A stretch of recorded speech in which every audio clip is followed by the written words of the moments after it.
Magandang araw po sa inyong lahat. Welcome po sa panibagong video natin dito sa Makapili TV. Ngayon, pag-usapan naman natin itong ginagawa ng mga kaepalan nito ni Rendon Labrador.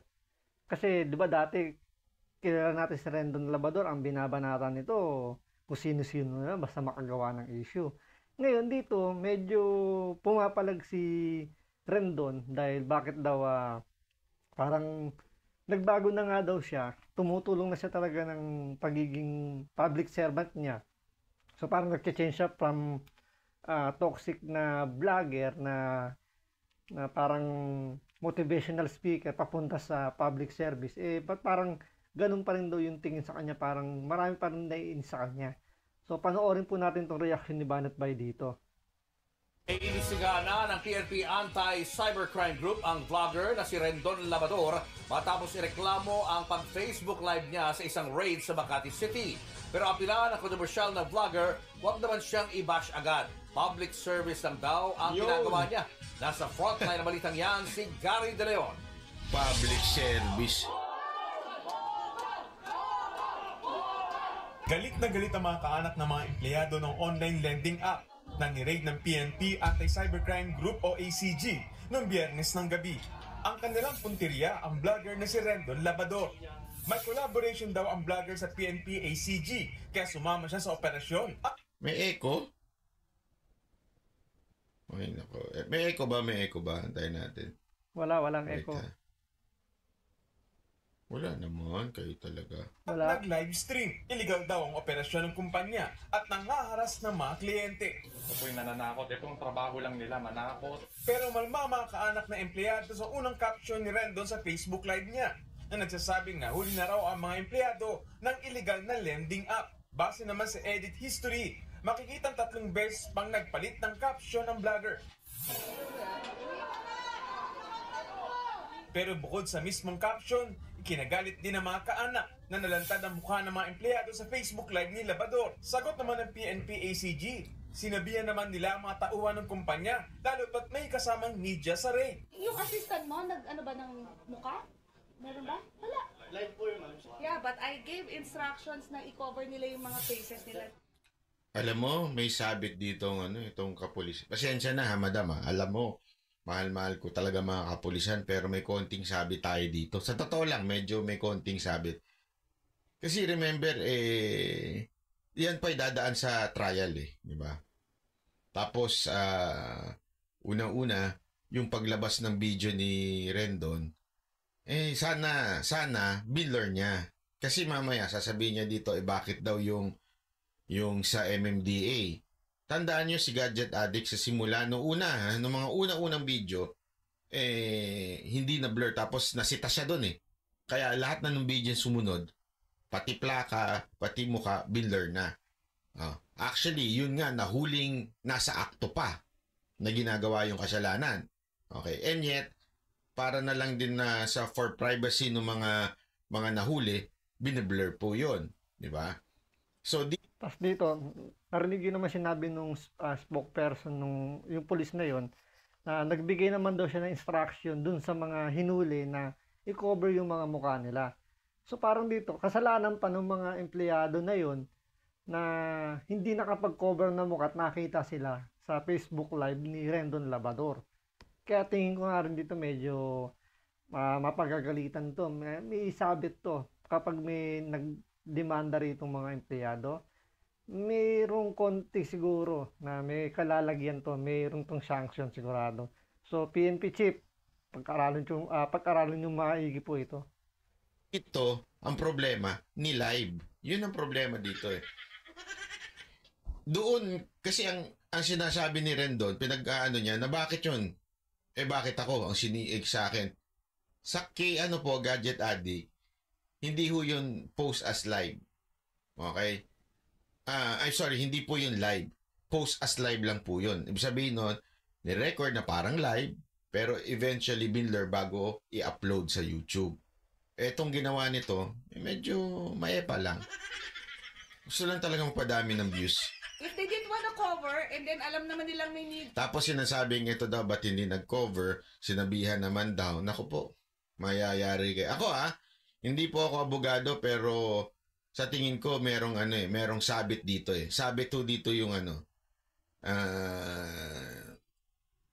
medyo yung kapulisan ng konti ha. Kasi sana kung sinasabi niya pina-blur niya, pina-cover niya, ibig sabihin, you know that there is something wrong pag inilabas yung video na hindi nakatakip ang mukha.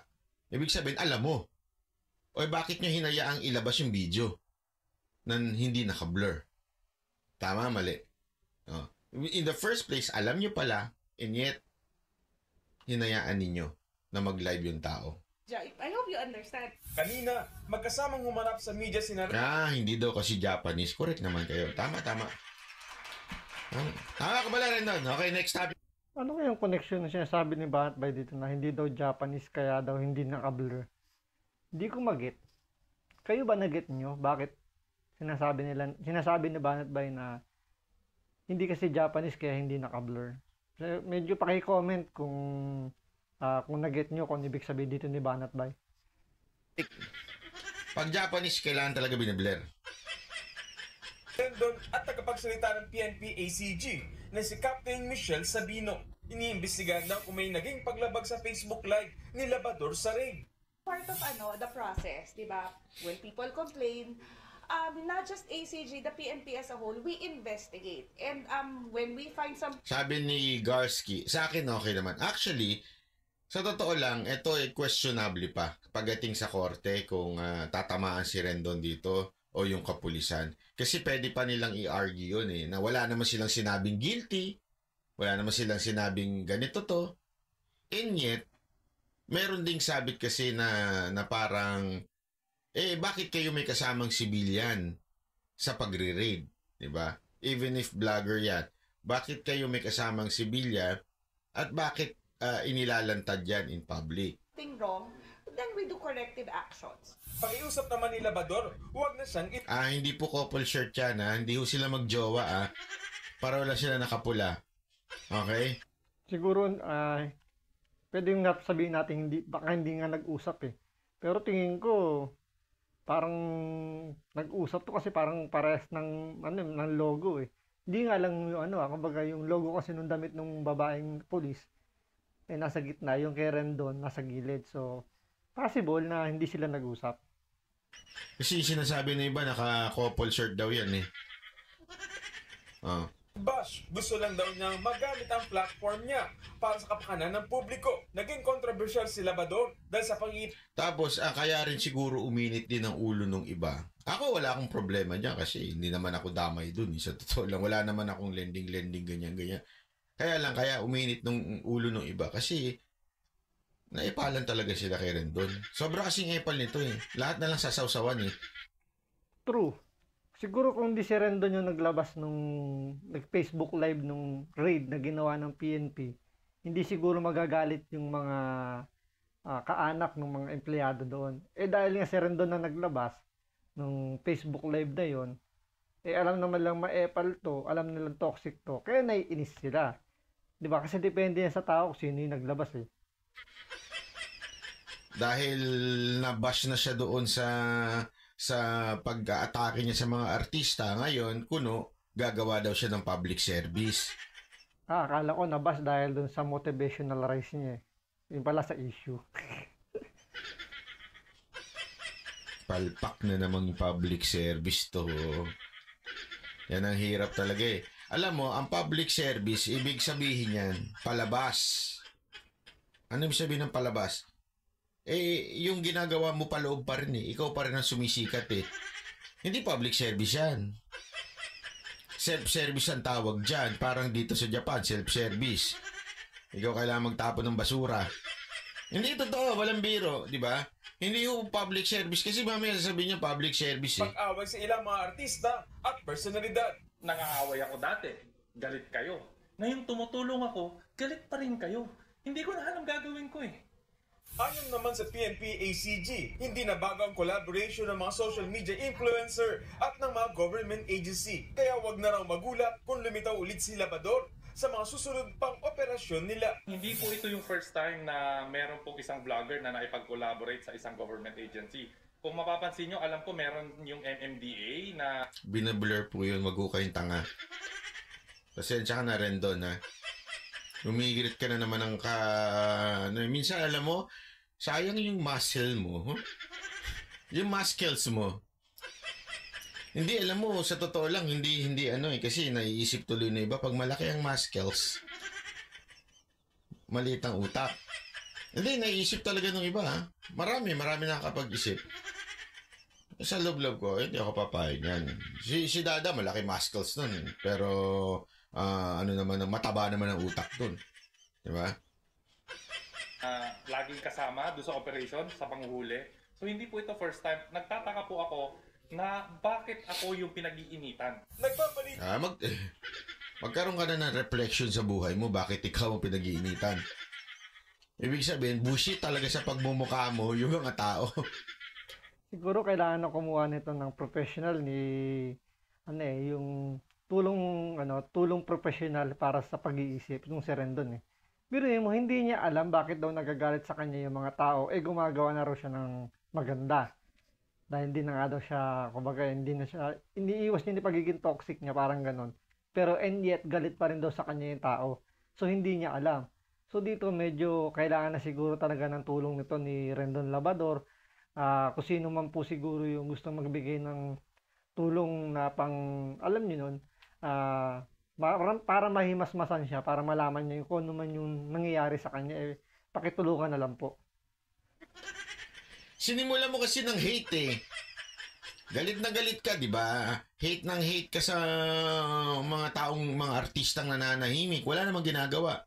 Masama. Okay lang naman po muna kung meron talagang ginagawang masama. Minsan, wala namang ginagawang masama. Bigla mo nalang babanatan. Out of nowhere. So parang dito lumalabas yung kasabihan nila sa English na the dose of your own medicine. Ganyan ka sa mga binabanatan mo, tapos nung ikaw binalikan, nagagalit ka. So, alam mo na ngayon yung pakiramdam ng ginagawa mo sa ibang tao. Ganyan yung nararamdaman nila. Hindi, pero hanga ako sa kanya kahit papaano. Alam mo kung bakit? Ha? Kasi nga, kahit papaano siya, marami siyang binabanatan. Yung libayan, isa lang, si Tulpo lang. Dudurugin niya talaga para sa kanyang sariling views, content, di ba? O at least ito, nagkaroon ng kaperasong utak. Maraming siyang binabanatan para sumikat, di ba? Ito, sabi ni Garsky, kung baka kahit mapawalang sala si Excel, mag-invest ka pa ba uli sa kanya? Para mo sinasabi na kahit maging mabuting tao ito si... Huwag naman ganun. Grabe ka naman. Sama naman ng ganung klaseng pag-iisip. Kahit daw... diba? Kahit kabutihan na gawin niya. Huwag ganun. Ayun, nakakatawa yung sinabi na yun na kahit pa... Ikaw ba maniniwala ka? Parang example niya naman na kahit daw mapaluwalang sala si Excel mag-i-invest ka pa rin ba? So parang yung tiwala ba wala na dun eh. Kung alam mong itong taong tong toxic na to, tingin mo, maniniwala kang hindi na siya magpapaka-toxic. Kung sa mga inaasal niya ganyan na marami na inis toxic pa rin yung sagot niya. So paano mapapaniwala yung ibang tao sa kanya? Anyway, ito lang masasabi ko sa iyo, Rendon. Sa susunod kasi, kung talagang public service yan, wag sarili mo binibida mo. Para ni may isa yung tao, di ba?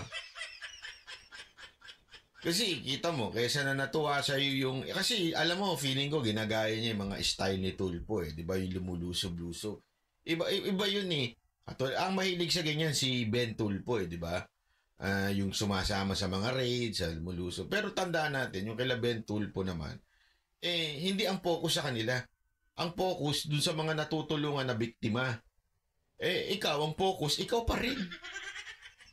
Ikaw, ako. Kaya tuloy naiinis ang tao. Alam mo, ang tao, magaling mag-discern. Walang biro, ang tao magaling mag-discern yan kung ang binibida mo, sarili mo. Lagi kang bida-bida eh.